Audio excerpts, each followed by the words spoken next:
Hello guys, so as you can see, Furina is finally here. Genshin patch 4.2 is coming up just in a few days, and they have announced the Furina banners. I'm going to be looking over them and analysing them and giving you guys my insight and certain suggestions. If you should pull or should you skip, let's see what happens here. So let's get into it. We have Furina, the Hydro Archon herself. So from what I can tell and from certain leaks, we can see that she's very powerful. She's going to be very powerful, a sub DPS. She will help out your Navia if you already have Navia. She will be very interesting for future team compositions as well. And of course she's an Archon, so she's going to be very powerful just on the baseline. And I think she will be quite useful in the future. For certain constellations, I can tell you guys that the constellations are going to be very good, and they're going to make her very attractive to pull for, and even get her constellations before the weapon. So I think my first tip for you guys is, if you want to get her weapon, I would go for her constellations first, because they look very attractive. So Furina, in a way, you can say, is going to be very similar to Nahida, as in she's going to play that support sub DPS role. She's not going to be an on-field main damage dealer. I wouldn't say that, but she's going to be very good for your main damage dealer to support them. And actually she's going to fit in a lot of upcoming teams as well. We also have Baizhu coming back. This is his first rerun. So Baizhu, of course, is a 5-star healer. He is a Dendro healer. He's quite powerful, although I personally didn't pull for him when he came out. But if you are lacking Dendro support or healing, he's probably the best choice for you. Now, if you already have Yao, perhaps you have Yao constellations as well. Baizhu, you know, he's still going to be a little bit better than that. But if you're happy with your Yao, perhaps this is not a good time to get him. Although he does work very well in a Bloom team, and he's got quite an interesting kit. I personally wouldn't be pulling on him right now, just because it's the Archon banner and Furina is kind of the main deal here. So moving on to the 4 stars, we have Baizhu coming back. Baizhu, of course, we know is quite good. She's again is a sub DPS and she works in a lot of teams. I think if you need Baizhu constellations, now is a good time to get them. I myself will be getting some. I'll try to get her to C6. The C6 on Baizhu is very powerful, and I think she's quite good with the C6. There's a lot of weapons you can get on her. There's a lot of artifact sets you can try with her. She's quite versatile. She does need a lot of energy recharge, but I think she does do quite a lot of damage as a good sub DPS, of course depending on your team. But Baizhu overall is quite good. Now, Klee unfortunately isn't Baizhu. Here, Klee was the first 4-star of Sumeru, released just over a year ago, and she's of course a Dendro bow character, but her combat abilities aren't that strong or interesting. I played Klee quite a bit when she came out, and she's a little clunky in my opinion. Her burst is quite useful, but then her actual E skill is a bit weird. She doesn't apply that much Dendro, and her DPS is very subpar. She again plays kind of a supporty sub DPS role if you really want to. She needs a lot of work and really good artifacts to really make her shine, but I wouldn't really say Klee is that good. And I don't think you need her constellations either. And of course, a new 4-star joining us is Charlotte. So Charlotte is going to be a cryo catalyst user, and she's going to play as some sort of a healer, almost sub DPS, but more kind of healer support role. And with Charlotte, I think she's facing a different issue here. She looks interesting and fun to play. Her attacks and charge attacks are, well, to me they seemed like Nahida's E in a way, but I think it works just a little differently. She is of course a cryo catalyst. If you did not get Rosalie, then of course she might be your first cryo catalyst, and if that's attractive to you, there's a reason to kind of pull on her, but she's another cryo 4-star support character. We already have Diona, we already have Layla, we already have even Rosaria, you know, we have Mika. There's so many of them, and they're typically not the strongest. They're typically not, maybe a little more niche than I would like, and I think Charlotte will fall into that niche.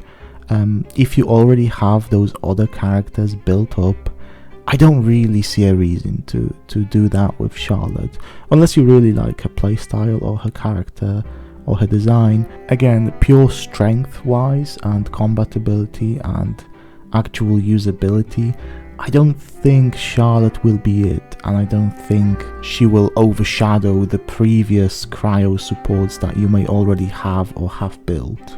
Now onto the weapon banners. So of course Furina's signature sword is here, Splendor of Tranquil Waters, and we have Baizhu's signature catalyst coming back, Jadefall Splendor. Now I have to say guys, both of these weapons are okay, but they are not at the very top of their categories. I'm sorry to say, but the Jadefall Splendor, you know, some people will say and argue that it's not even Baizhu's best weapon. For Baizhu, if you are pulling him or if you already have him, I would say the prototype Amber is probably the best 4-star weapon on him, and it performs pretty much, not quite as good, well, it depends on the situation, but I would say it's just as good as Jadefall Splendor here. Now technically it may not be as good, but in practice it might as well be. And prototype Amber fulfills what Baizhu needs, which is health, energy recharge, and even some extra healing. So I think you shouldn't even bother with this weapon. Now Furina's sword is very good on her, however I don't really see this weapon being good on anyone else at the moment. And also there are other 4-star swords which you may already have and have them built up as well. Some of them are quite old that may be just as good on Furina, and I'm talking about the Festering Desire, which seems to be looking okay on Furina, not too far away from her signature weapon. The Wolf Fang, which is a battle pass weapon, one of the newer weapons added in Fontaine. So if you have picked up a Wolf Fang, that might be pretty good on Furina as well. And if you're truly free to play and you have been fishing in Fontaine, there is a new fishing weapon in Fontaine, the Floof, it's the pipe-looking sword, and that will actually be pretty good on Furina as well. So again, these signature weapons may be good on their respective characters, but there are 4-star weapons which are very, very powerful on them as well. It's not like these signature weapons are so much more better than the 4-stars. So I would say the signature weapons are okay, but you don't really need them. And especially on Furina, going for constellations first is preferable. Now just to quickly mention the 4-star weapons, it's nothing to really get too excited about. We have the Stringless coming back, pretty okay bow, it's an elemental mastery bow. You can use it on Fischl, Tainari. I mean, it's a little old now. There are better weapons for those characters, of course. It's a little more niche now. Still performs okay, but I think a lot of people already have this bow, so it's okay. The main prize here is the Sacrificial Sword, of course. Very good on plenty of characters, especially Shinchu.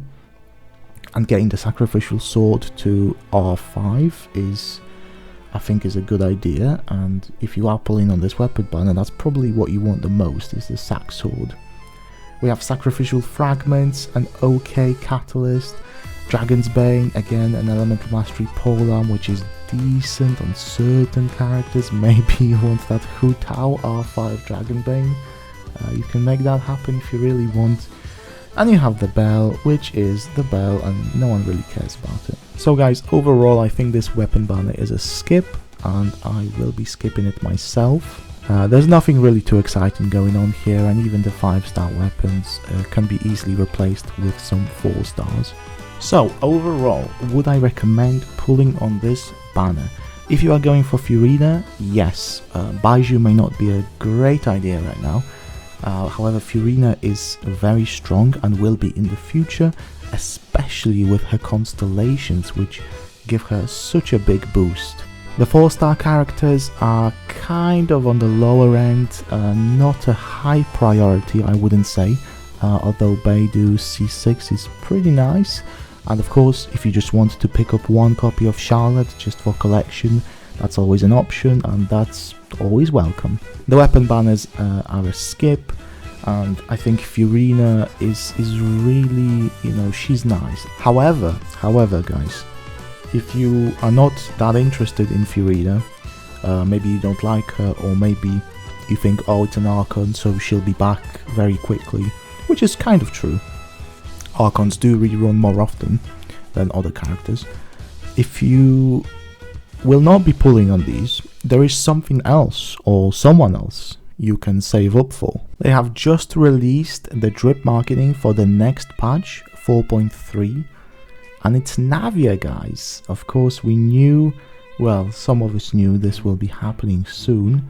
Navia will be most likely a Claymore Geo character, and she is looking fantastic. So if you are skipping Baizhu and Furina, Navia is coming next, as they have just released here, and I think this is an interesting character to look forward to.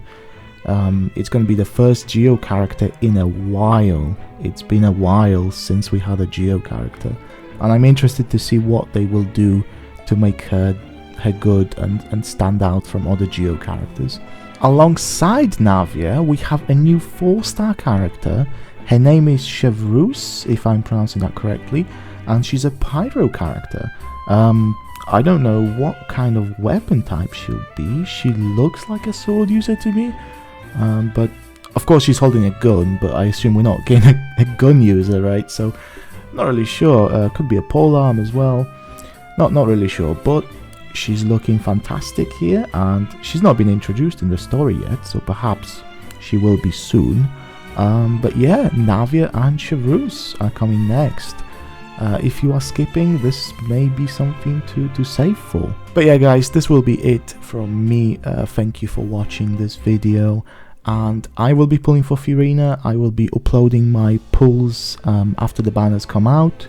Hopefully I can get her relatively quickly. I don't really want to waste too many pulls on these 4 stars, and we'll see what happens. I will be also saving for Navia as much as I can. I think she looks pretty good, and I'm quite excited for Navia. And of course, everything else in the future, like Chlorind, like Skirk, who we have seen in a trailer recently. So there's so much more exciting stuff coming, guys, but this will be the culmination of Furina's story. I hope it's a good patch. So I hope you guys enjoy, and I'll see you in the next one.